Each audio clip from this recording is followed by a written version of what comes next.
I was the only one home one Saturday night. I was sound asleep in my bed when I woke up and heard Siri on my phone talking. I turned it off, figuring it was just a glitch, and went back to sleep. An hour later, Siri woke me up again. I was a little freaked out now. Siri was responding to a strange sentence, "What that found for us?" And Siri's response was, "The answer is Thursday, July 4th, 1776. It was freaky as hell, but I still ended up dismissing it as a glitch. One more time, I woke up to Siri speaking. This time, the sentence that Siri was replying to was my full name, and her response was, "Here's the info for." At that point, I ran to my parents' room, locked the door, and slept in there. I still have doubts of whether it was really just a glitch. I was home alone, playing computer games at like 2 o'clock in the morning, when a knock came at my window. My head shot around to face the window, but there wasn't anyone there. It was winter, so I had my window shut, and my room was on the first floor. I guess you can call me the non-confrontational gamer type. So all I did was just shut my blinds to let the pranksters know that I wasn't interested. Enough time passed where I was able to forget about the knocking and get back into my game, until another steady set of knocks came at the window. I am so uneasy now. Why were they doing this? Why couldn't they just leave me alone? But by the slim chance that they actually needed something, I lifted the blinds and pulled open my window just to crack. That was the biggest and most foolish mistake I'd ever made. So hands from the darkness outside grabbed the bottom of the window and pushed it all the way up. I started screaming, throwing non-stop punches at the hooded man dressed in all black trying to enter my room. I grabbed the lamp sitting on my desk and bashed him in the head with it. He fell back outside, giving me the chance to shut my window. I saw him run away from our property into the darkness. I have never had a more horrifying experience. I lived way out in the country, like the turn off the paved road kind of country. I heard something crash on the roof and then smash into our metal chimney. For the next hour or so, I could hear it banging from inside the chimney, which should have been impossible since we had covered it for the summer. Then the front door started rattling as if someone was pulling on it, trying to get inside. I peered through the peephole but couldn't see anything. I finally threw open the door, and then everything stopped and went quiet. I was home alone one day in the summer. I was doing the usual watching of movies in the living room when I heard some shuffling noises coming from above me. Our living room ceiling is super high, so the attic is the only room above it. I lowered the TV down a little. I could better hear the shuffling noises coming from up there. The attic was connected to my brother's bedroom through his closet. I went to his closet and opened the attic door. The light in there was broken, so I had to use a flashlight. I only made it about 2 steps in before I heard the sound of the weak wooden floors across the attic creaking, and then the sound of something brushing up against one of the plastic bags on the floor. I jumped out of the attic, slamming the door shut, and called my parents. My dad had a look in there when he got home, but he didn't find anything. I'm just happy it's not my room that's connected to the attic. Me and my dog Leela were home alone. I had the music turned up loud in my room, and yet I was still able to hear Leela barking like crazy at something. As I was leaving my room and walking downstairs, I heard Leela stomping down the basement stairs, still barking. I followed her, turning the basement light on. She was in an attack stance, barking at the closed door to the boiler room. I knocked on the door, asking if anyone was in there. Leela was going crazy at this point, jumping on the door, scratching it, basically trying to break it down. I decided that if something was really in there, I didn't want to see what it was. I dragged Leela by the collar all the way back upstairs and locked the basement door. When my dad got home, I made him check the boiler room, but on his way there, he saw that there was a ladder placed on the wall by the basement window, and the window had been smashed open. My dad called the police, sounding worried, but I didn't yet know what was going on. Turns out Leela was barking at an intruder, and that I should consider myself lucky that I didn't open that door. It was very common for me to be home alone at night, as I only lived with my dad, and his shifts would constantly shift from days to nights. This happened around the time my dad was doing night shifts. I would stay up really late on these nights watching movies. It always takes me a long time to fall asleep, so after turning off the TV to go to sleep, I probably laid there for a good half hour. Then I heard a toy fall over in my toy closet. It was nothing too suspicious, but it still creeped me out. But then the doorknob to my closet started to wiggle until finally unlocking the door. I hid under my covers, not making a sound. It was strangely quiet for a good 2 minutes, so I finally peeked my head out of the covers. There was a figure standing next to my bed, looking down at me. I screamed at the top of my lungs and began hugging the wall behind me. The figure looked out the window and then just walked away out of the room. I stayed in that position for like an hour before checking if he was really gone. The front door was left wide open, so it seemed he had left. I didn't get a minute of sleep that night. This story is from the point of view of a 16-year-old girl. I used to have a boy living next door to me that was obsessed with me. His name was Joey. Every time I would go outside, Joey would come outside as well, as if he were watching me through his windows, waiting for me. He was 17 and very weird, and he didn't seem to have any friends, as he was always home. I tried to give every sign possible that I didn't like this guy, but he wouldn't get the message. So I had to finally just tell him one day that I don't like him and to leave me alone.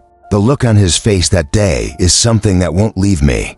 It was the kind of angry look a toddler gives their parents when they can't have a toy. Coming from a 17-year-old, that's much more disturbing. One night, my parents left me to watch the house.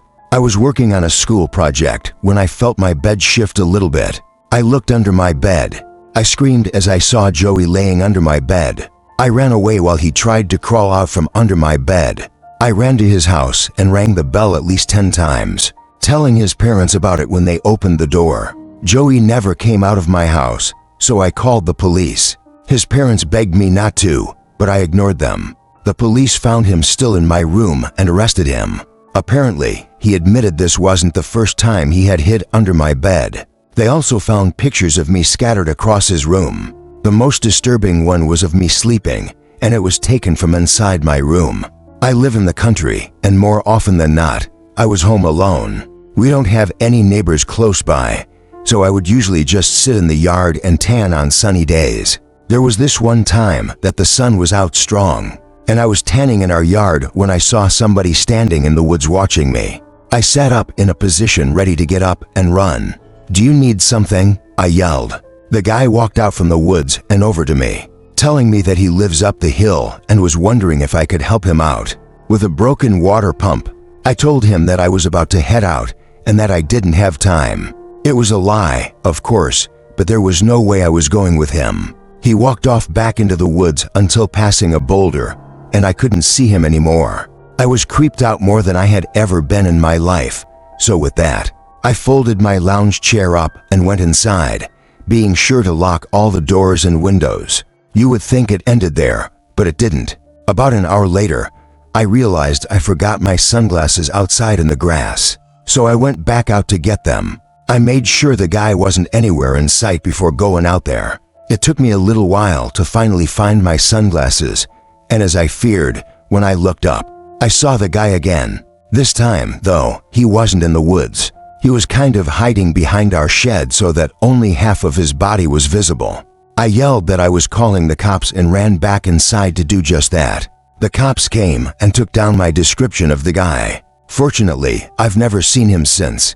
This happened to me when I was really little. I was 7 years old, but I still remember all of it like it happened yesterday. I was sleeping over my grandma's house, like I always did when I was little. She never drove her whole life for some reason, so she would constantly be taking long walks everywhere. One day when I was sleeping over, she wanted to walk all the way to the library, which was like 10 blocks away. I didn't want to take that walk. I was a lazy kid, so she went off and told me not to open the door to anyone. My grandma was the kind of person that was strict, and she didn't baby people, so it wasn't unusual for her to leave me by myself at such a young age. Sometime while I was alone, the phone rang. I, being a dumb and curious little boy, answered it. It was a man on the other end. I remember he said, "Who is this?" I said, "Danny." "Are your parents home, Danny?" I said, "No." "So you're home alone right now, Danny?" I said, "Yes." "Where are you at right now, Danny?" "Do you know the address?" "Somewhere in Queens," I told him. "All right, Danny, bye-bye now." He hung up. I don't even remember thinking twice about it, but the story didn't end there, unfortunately. I'd say almost an hour later, a knock came at the door. I remembered what my grandma said, so I remained on the couch. "I see you on the couch, Danny." My little heart sank. I noticed him through the window. He was on the porch, staring at me. He was a very creepy-looking man, all gray, ugly, and a fat beard gut. I told him to go away. "I got some candy in my truck. Come on out, Danny." I ran to the guest bedroom that I slept in and locked the door. Moments later, I heard the back door being fiddled with, followed by banging and thumping as he tried to break down the door. By some miracle, I heard the loud voice of my grandmother as she yelled at him to get the hell out of the yard, and that she's calling the cops. I watched through the window as the guy took off in his ratty pickup truck, as my grandma tried to get the plate number. Unfortunately, she didn't remember it, but she still reported him and his vehicle to the cops. My mom never trusted my grandma to watch me again after that, but I still know that if she had arrived even 10 minutes later, God only knows what would have happened to me. I recently moved out, and I already have a horror story to tell. The house I moved into isn't anything impressive. It's just a house that's appropriate for one or two people. But I'd say right away, I started hearing weird sounds coming from inside the walls. I first heard it in the kitchen and then in the bathroom, but on night 3, I started hearing it in my bedroom. I was sure there was some kind of animal living in my walls. I just had to figure out how to get rid of it. The next morning, I didn't even have enough milk to fill the bowl of cereal. I couldn't believe I hadn't realized I needed more milk. In fact, I seemed to be eating up all of my food pretty fast. I woke up in the middle of that night to the sound of breathing, not my breathing. It sounded just like the breathing of a person. I flipped the lamp on, and it stopped. I chalked it up as my mind playing tricks on me. After waking up, the next day was really hot, so I turned on the AC for the first time. I checked every single vent, and some of them weren't blowing any air, one of them being the vent right next to my bed. I peered through the vent with a flashlight. There wasn't even a duct behind the vent. It was just the inside of the wall. It seemed that whatever air duct was in there had been removed. Unfortunately, I didn't look into the air conditioning system while buying the house, so I didn't know about this. That night, I had to sleep in the heat with no AC, so I was up pretty late, constantly rolling around and flipping the pillow over. Then I eventually started to hear the breathing again, but this time, I was fully awake. I knew it was real this time. It was coming to my left. I looked to my left at the air vents. The sound was surely coming from there. I grabbed the flashlight again and shined it in through the vent. I dropped it and screamed. There was someone's face peering through the cracks of the vents. The first thing I saw were their eyes, open wide and glowing. I screamed all the way down and out the house. I soon found out there was a crazy, dangerous homeless man living in my walls, and he had been eating my food ever since I moved in.